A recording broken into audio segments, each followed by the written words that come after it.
चला मंडळी, आता आपण गोळे तयार करून घेऊया पाणीपुरीचे. छोटे छोटे गोळे करायचे त्याचे. नंतर याला लांब करायचे. अशी मालिश करायची.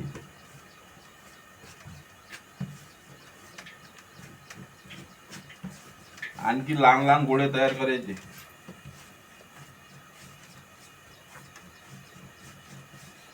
छोटे छोटे गोळे तयार करायचे.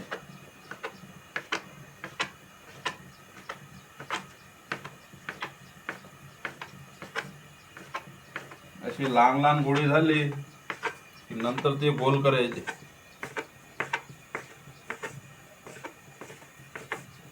आमची भाषा आहे वराडी, तुम्हाला समजत जरा अवघड जाईल. आणि हे गोल करायचे. आम्हाला एवढं काही शिस्त बोलता येत नाही, त्याच्यामुळे आमची जी वराडी भाषा आहे तेच बोलतो.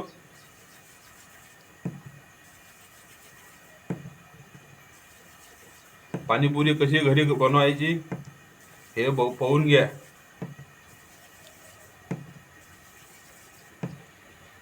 एवढे गोळे पहिले केलेले आहेत.